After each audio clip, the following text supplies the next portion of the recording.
नमस्कार दोस्तों, कैसे हैं आप सब। कक्षा 12वीं भौतिक विज्ञान के अंतर्गत हमने भाग 5 तक पढ़ा था पिछले वीडियो में। आज हम बात करेंगे भाग 6 की। यदि आप चैनल पे नए हैं तो सबसे पहले चैनल को सब्सक्राइब कर लें और घंटी दबा दें ताकि आने वाली हर वीडियो की नोटिफिकेशन आप तक सबसे पहले पहुँचे।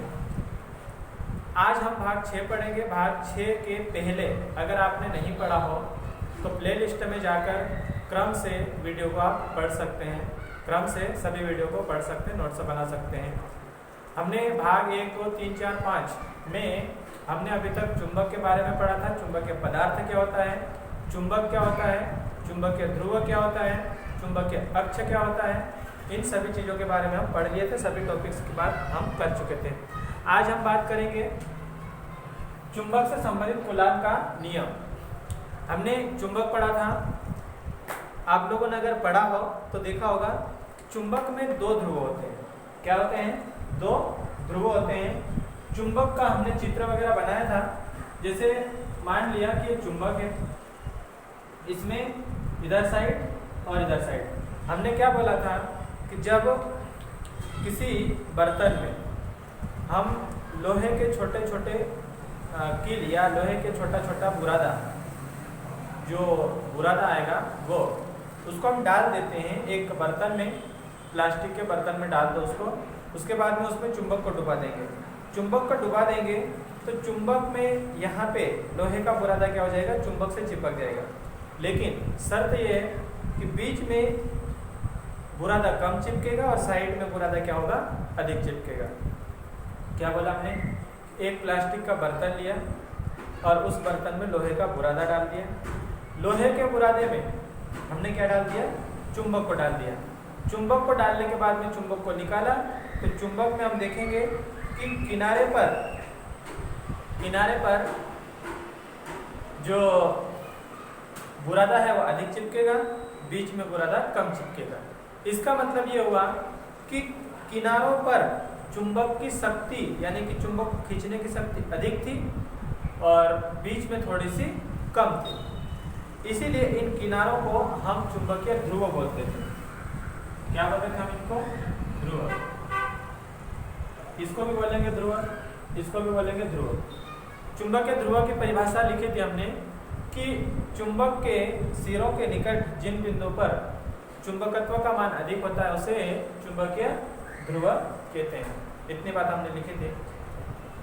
तो चुंबक में क्या होता है, जैसे मान लो हमारे पास ये 2 चुंबक है ना।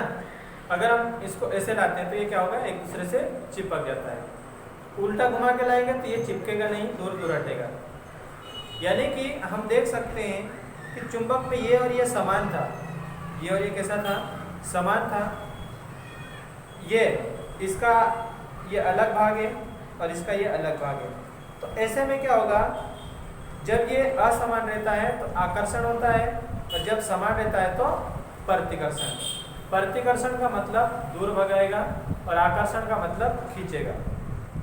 आप लोगों ने देखा होगा चुंबक में कि चुंबक कभी तो आसानी से चिपक जाता है, कभी उसको कितना भी पास में ले आओ लेकिन वो चिपकता नहीं है, दूर दूर हटता है। होता है ऐसा। जो दूर दूर हटता है उसी को बोलते हैं प्रतिकर्षण। क्या बोलते हैं उसको? प्रतिकर्षण। जो दूर हटेगा उसको बोलेंगे प्रतिकर्षण। प्रतिकर्षण। दूर हटने को प्रतिकर्षण कहते हैं और पास आने को, चिपकने को कहते हैं आकर्षण। ये शब्द दूर हटने को प्रतिकर्षण और पास आने को आकर्षण, ये शब्द हम पहले भी बात कर चुके हैं।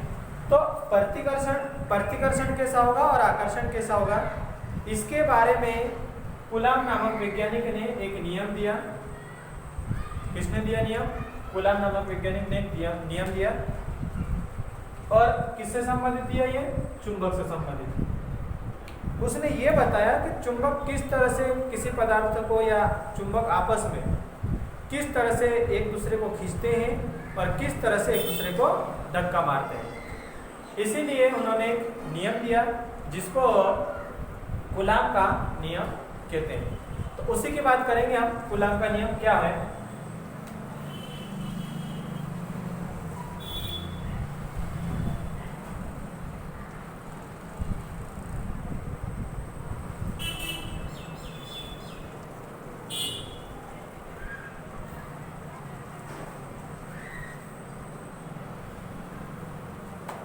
ध्रुवों की बात करी हमने। अगर आप नए हैं तो प्लेलिस्ट में जाकर ध्रुवों के बारे में अच्छे से परिभाषा लिख सकते हैं और पढ़ सकते हैं। हमने परिभाषा पढ़ा रखी है, यदि नहीं हो तो वहाँ पर जाकर आप पढ़ सकते हैं। भाग 1, 2, 3, 4 क्रम से पढ़ोगे तो आपको सारी चीज़ें समझ में आएगी। अगर आप कहीं से भी उठा के पढ़ोगे तो समझ में नहीं आएगा। अगर वीडियो क्लियर नहीं दिख रहा हो तो जो वीडियो है, वीडियो के दाहिनी साइड, आपके दाईं साइड, मोबाइल के दाईं साइड ऊपर की ओर 3 डॉट दिखाई देंगे, 3 डॉट बिंदु दिखाई देंगे। उन बिंदु पे क्लिक करोगे तो वहाँ पे सेटिंग आएगा। सेटिंग में जाओगे तो क्वालिटी का ऑप्शन आएगा। क्वालिटी आप 480p से ऊपर रखना है तो वीडियो और ज़्यादा क्लियर होगा। कई बार बच्चे शिकायत करते हैं कि वीडियो क्लियर नहीं आ रहा है, तो वीडियो के क्लियरिटी के लिए आप ये उपाय कर सकते हैं।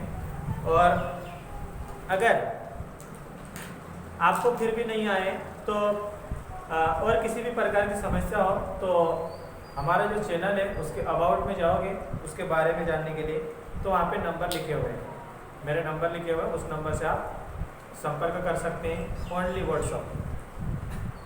व्हाट्सअप से संपर्क कर सकते हैं। चलिए मान लेते हैं कि हमारे पास एक ये है ध्रुव और एक ये है। हमारे पास 2 ध्रुव हैं, इसका नाम दे दिया हमने ए और इसका नाम दे दिया हमने बी। ठीक है, ध्यान से देखेंगे, दोनों के बीच की दूरी मान लेंगे हम। ध्यान से देखेंगे, मोस्ट इंपोर्टेंट टॉपिक है ये, आईएमपी टॉपिक है, आईएमपी क्वेश्चन है। एक ध्रुव ये है, एक ध्रुव ये है। कितने ध्रुव हमारे पास? 2। एक ध्रुव का नाम दे दिया हमने ए, दूसरे ध्रुव का नाम दे दिया हमने बी। ठीक है, एक का नाम दिया हमने ए, दूसरे का नाम दिया हमने बी। 2 नाम दिए हैं। हमने अभी अभी देखा था कि चुंबक को कहीं डुबाते हैं और फिर बाद में उसको निकालते हैं तो लोहे का बुरादा चिपक जाता है ना। उनको क्या बोल रहे थे हम? ध्रुव। और जो चिपकने या खींचने का जो गुण होता है उसको क्या बोलेंगे? जो खींचने का गुण है उस गुण को हम कह रहे थे चुंबकत्व। और चुंबकत्व जो होता है वो किसके कारण होता है? इसके पास भी कैपेसिटी होती है, इसके पास भी कैपेसिटी होती है, मतलब खींचने का गुण होता है। उसी को बोलेंगे ध्रुव प्रबलता। किसी के पास खींचने का गुण अधिक है तो उसकी ध्रुव प्रबलता अधिक कहलाएगी, किसी के पास खींचने का गुण कम है तो उसकी ध्रुव प्रबलता कम कहलाएगी। मान लेते हैं ध्रुव प्रबलता को m से दर्शाते हैं, या फिर अभी जो एनसीईआरटी का नया जो पैटर्न है उसको QM से भी दर्शाते हैं, किसी से भी दर्शा सकते हैं। m का मतलब होता है मास, तो हम यहाँ पर इसको इसकी ध्रुव प्रबलता m1 से दर्शा देते हैं, इसकी ध्रुव प्रबलता को m2 से दर्शा देते हैं। ठीक है, अब देखेंगे एक ध्रुव ये है, एक ध्रुव ये है, इसका नाम A है, इसका नाम B है। इसकी ध्रुव प्रबलता हमने मान ली m1, इसकी ध्रुव प्रबलता हमने मान ली m2। ठीक है, इन दोनों के बीच की दूरी हम मान लेते हैं यहाँ से यहाँ तक। यहाँ से यहाँ तक का मतलब ये है कि A और B दोनों ध्रुवों के बीच की जो दूरी है उस दूरी का मान कितना है? Small d। इस दूरी का मान कितना है? Small d।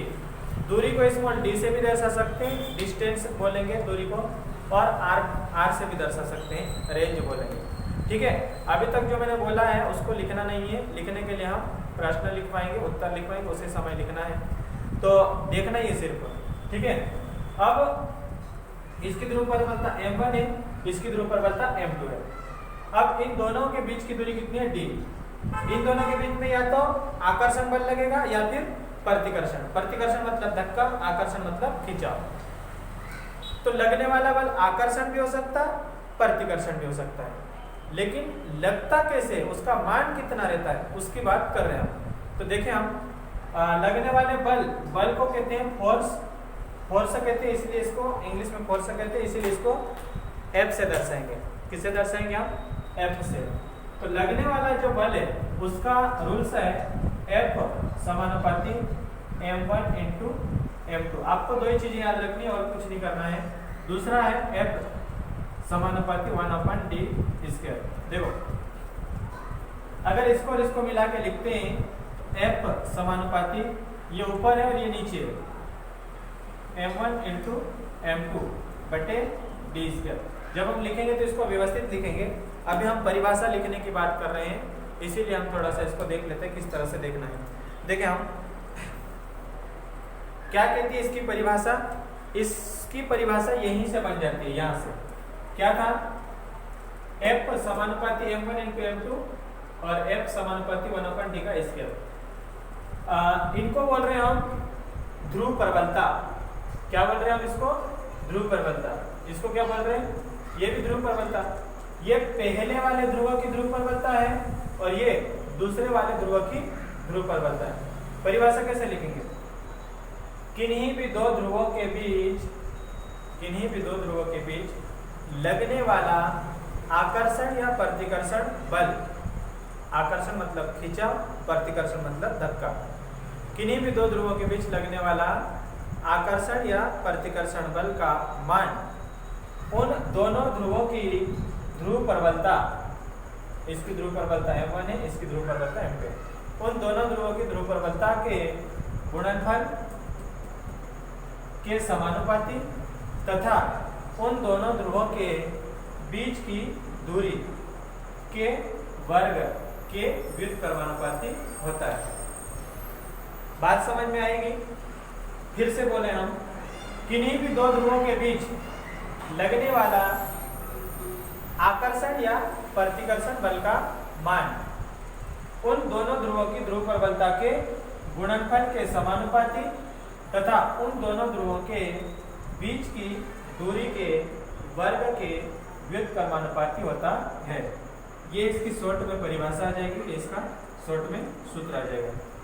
आगे अगर हम बात करें इसको, तो हम उसको प्रैक्टिकली समझें तो क्या होगा कि चुंबक जो है अगर पास पास में तो आकर्षण होगा, अगर बहुत दूर दूर है तो आकर्षण नहीं होगा। इसीलिए हमने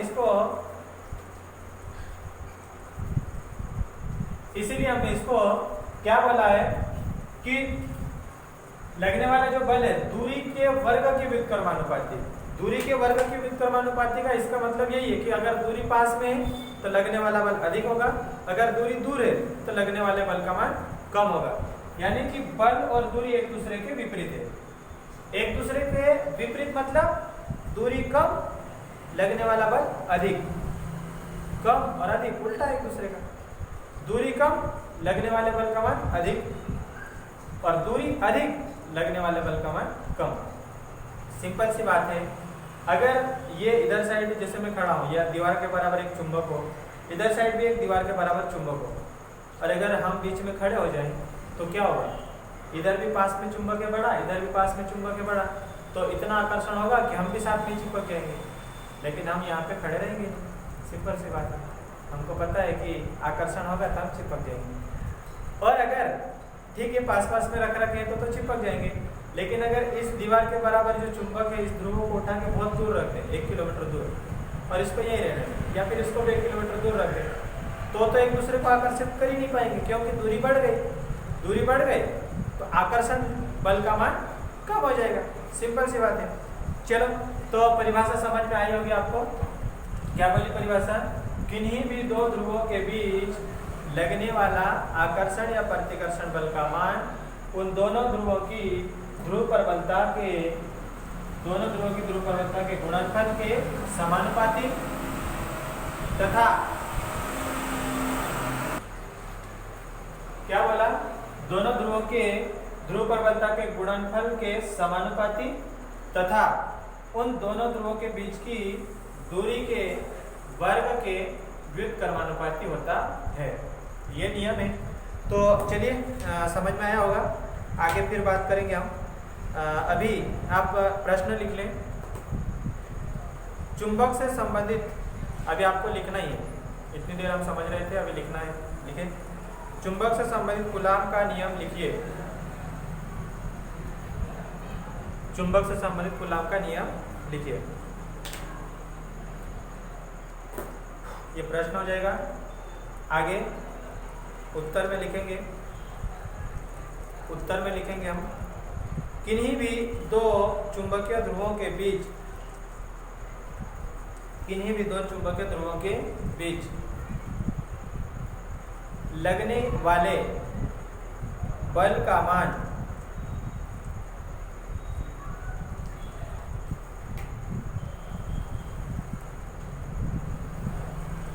किन्हीं भी दो चुंबकीय ध्रुवों के बीच लगने वाले बल का मान कूलाम ने ज्ञात किया। किन्हीं भी दो चुंबकीय ध्रुवों के बीच लगने वाले बल का मान कूलाम ने ज्ञात किया, जिसके अनुसार कैसे लिखते हैं, अनुसार के बाद हम डबल डैश लगा के लिखते हैं। फिर से बोल रहा हूँ, किन्हीं भी दो चुंबकीय ध्रुवों के बीच लगने वाले बल का मान कूलाम ने ज्ञात किया, जिसके अनुसार के बाद डबल डैश लगा के लिखें। किन्हीं भी दो चुंबकीय ध्रुवों के बीच लगने वाला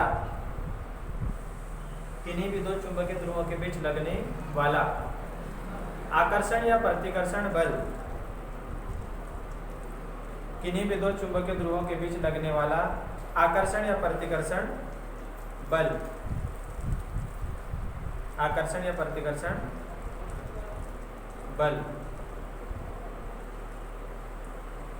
किन्हीं भी दो चुंबकीय ध्रुवों के बीच लगने वाला आकर्षण या प्रतिकर्षण बल उन दोनों ध्रुवों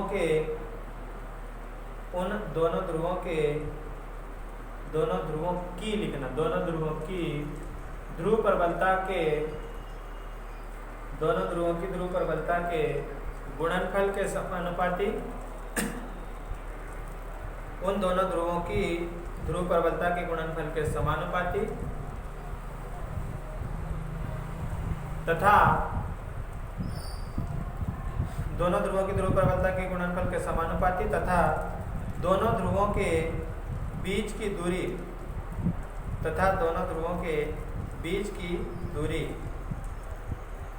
के वर्ग के व्युत्क्रमानुपाती होता है। किन्हीं भी दो चुंबकीय ध्रुवों के बीच लगने वाला आकर्षण या प्रतिकर्षण बल उन दोनों ध्रुवों की ध्रुव प्रबलता के गुणनफल के समानुपाती तथा दोनों ध्रुवों के बीच की दूरी के वर्ग के व्युत्क्रमानुपाती होता है। इतना लिख लिया।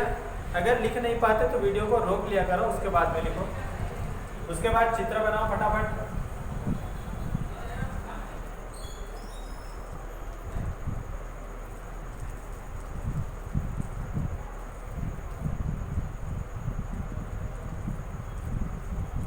चित्र बनाना है इसका।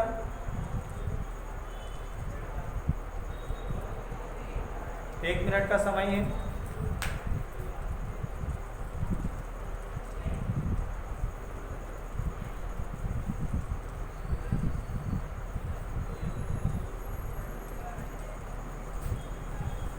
चलिए बन गया होगा, 1 मिनट समाप्त हुआ।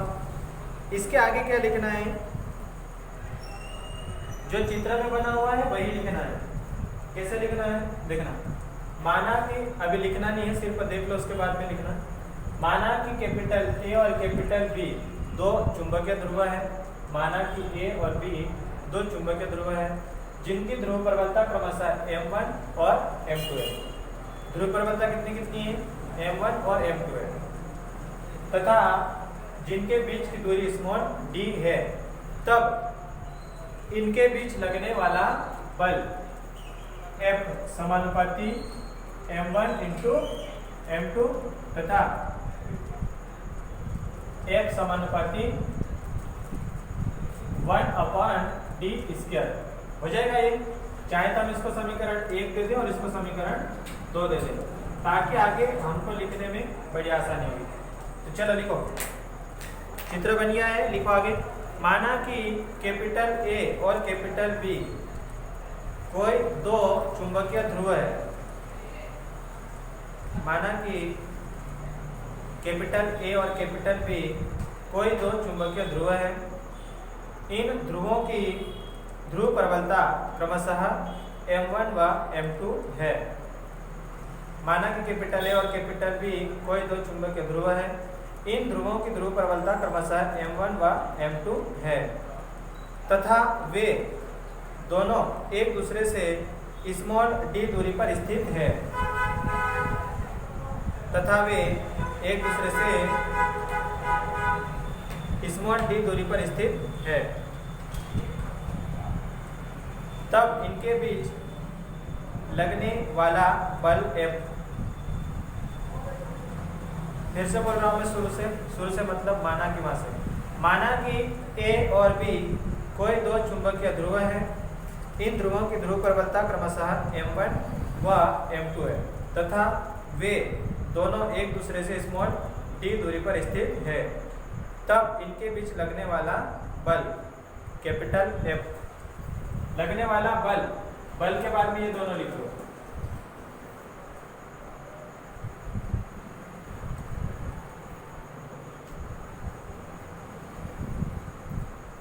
लिख लिया समीकरण 1 और समीकरण 2, ठीक है, दोनों लिख लिया।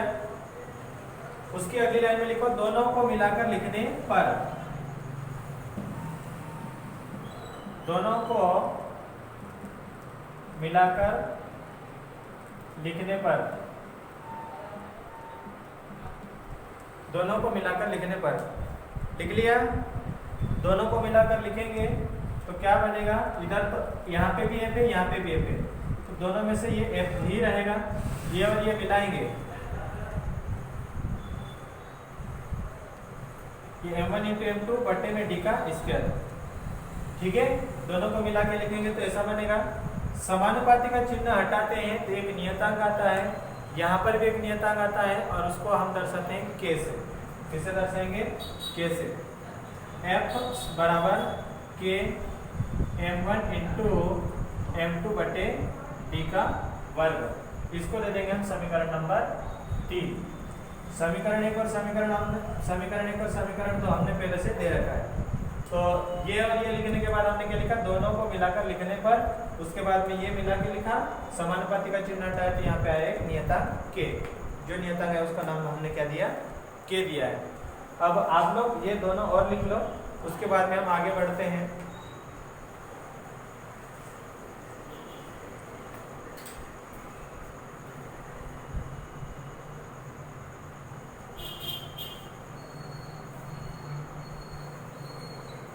चलो लिख लिया होगा। देखो यहाँ पर जो K है इसको क्या बोलते हैं, नियतांक बोलते हैं, और इसका जो मान है वो मापन की पद्धति पर निर्भर करता है, इसको बोलेंगे माध्यम का स्थिरांक या माध्यम का नियतांक। तो ये निर्भर किस पे करता है, माध्यम पे निर्भर करता है। हमने मापन की पद्धतियाँ पढ़ी थी 4 प्रकार की, कौन कौन सी, MKS, CGS, FPS, MKS और SI। तो हम मुख्य रूप से यहाँ पर CGS और SI ही देखते हैं, बाकी तो नहीं देखते हैं। तो मापन की अलग अलग पद्धति में इसका मान भी अलग अलग रहता है, तो हम क्या लिखेंगे, लिखो समीकरण 3 है, क्या लिखेंगे, जब लिखेंगे तो जहाँ के एक नियतांक है जिसका मान मापन की पद्धति और माध्यम पर निर्भर करता है। माध्यम मतलब जो दोनों ध्रुवों के बीच में क्या रखा हुआ है उस पर निर्भर करता है। चलिए आगे लिखो, जहाँ के एक नियतांक है जिसका मान, जहाँ के एक नियतांक है जिसका मान, जहाँ के एक नियतांक है जिसका मान मापन की पद्धति तथा दोनों ध्रुवों के बीच माध्यम पर निर्भर करता है। जहाँ के एक नियतांक है जिसका मान मापन की पद्धति तथा दोनों ध्रुवों के बीच के माध्यम पर निर्भर करता है। जहाँ के एक नियतांक है जिसका मान मापन की पद्धति तथा दोनों ध्रुवों के बीच के माध्यम पर निर्भर करता है। तो K का मान अलग अलग पद्धति में अलग अलग होता है। तो हम यहाँ पे मुख्य रूप से 2 पद्धति के बारे में जानेंगे, बाकी तो नहीं जानेंगे। पहली पद्धति स्टार डाल के पॉइंट बनाना, स्टार लगा के CGS पद्धति में, CGS पद्धति में, CGS पद्धति में। और माध्यम की बात करें तो या तो वायु होना चाहिए या फिर निर्वात होना चाहिए। वायु मतलब ये खाली जगह जहाँ पे हम, जैसे अभी ये वाला जो एरिया है ये क्या है, खाली एरिया है। अगर निर्वात मतलब ऐसा क्षेत्र जहाँ पे हवा भी नहीं, हवा भी ना रहे, उसको बोलेंगे निर्वात। तो CGS पद्धति में वायु या निर्वात के लिए, बाह्य निर्वात के लिए, बाह्य निर्वात के लिए हमने k का जो मान है उसको कितना मानेंगे हम, उस स्थिति में k बराबर 1 हो तो समीकरण 3 से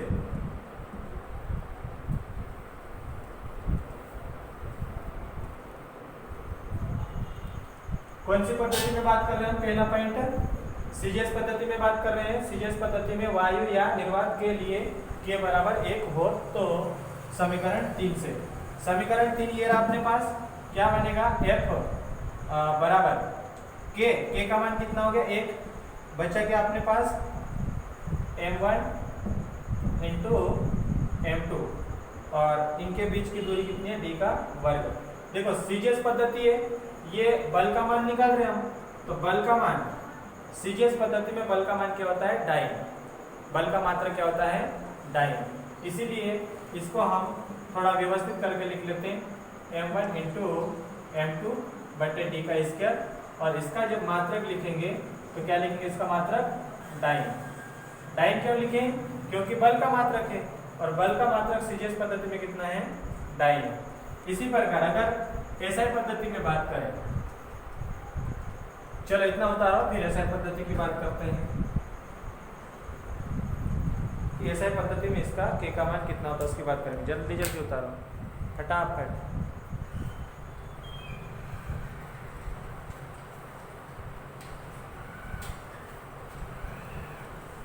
सीजीएस पद्धति में वाह्य निर्वात के लिए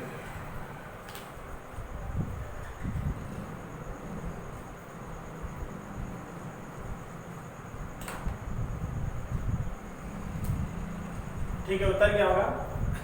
अब हम पद्धति बदल देते हैं, माध्यम वही रहेगा, वायु होगा या तो फिर निर्वात होगा। अब एसआई पद्धति, एसआई पद्धति में वायु या निर्वात के लिए किसके मान की बात कर रहे हैं हम, k की।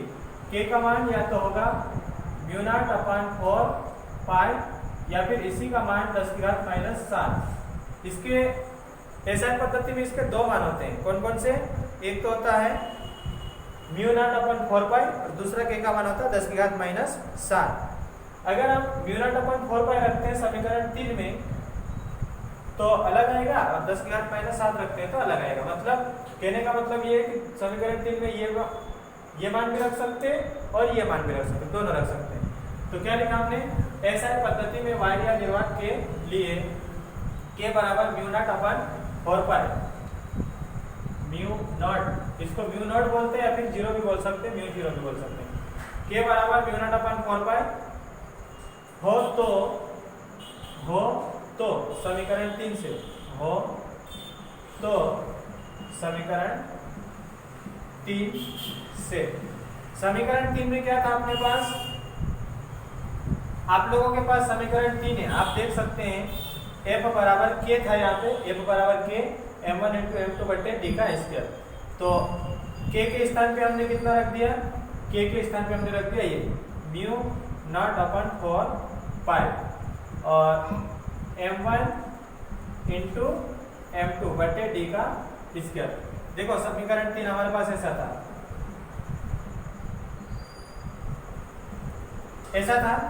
f बराबर k m1 इंटू m2 बटे डी का स्क्वायर। तो k का मान हमने कितना रख दिया, μ0/4 पाई, बाकी m1 इंटू m2 बटे डी का स्क्वायर, ये तो वैसा कि वैसा। और ये एसआई पद्धति है, एसआई पद्धति में इसका मान किसका, बल का जो मात्रक है, बल का मात्रक कितना होता है, न्यूटन होता है। तो ये आएगा एसआई पद्धति में कूलाम का नियम। सीजीएस पद्धति में कूलाम का नियम हमने पहले लिखा था, इसी की जगह हम ऐसा भी लिख सकते हैं, क्या बोला था कि k का जो मान है μ0/4 पाई भी हो सकता है, k का मान 10⁻⁷ भी हो सकता है। तो या f बराबर इसके स्थान पे क्या लिख सकते हैं, 10⁻⁷ m1 इंटू m2 बटे डी का स्क्वायर, ऐसा भी लिख सकते हैं। इसका मात्रक भी कितना होगा, न्यूटन, बल का मात्रक न्यूटन होता है एसआई पद्धति में, इसलिए इसका मात्रक कितना होगा, न्यूटन। इसको अच्छे से नोट से बना लें, अच्छे से लिख लें और उसके बाद हम देखें थोड़ा सा, जल्दी से उतारो, 2 मिनट का समय है, इसको उतार लेना आराम से। तो इस भाग में इसका भौतिक विज्ञान का इतना ही। इस भाग में आगे का टॉपिक हम अगले वीडियो में पढ़ेंगे। इस वीडियो को अपने फ्रेंड्स के बीच में शेयर जरूर करें, और इस वीडियो से पहले वाले वीडियो नहीं देखें तो उनको देखें, उसके बाद ही इसको देखें तो आपको बेहतर समझ में आएगा। और वीडियो को प्लीज़, वीडियो को अधिक से अधिक शेयर जरूर करें। धन्यवाद।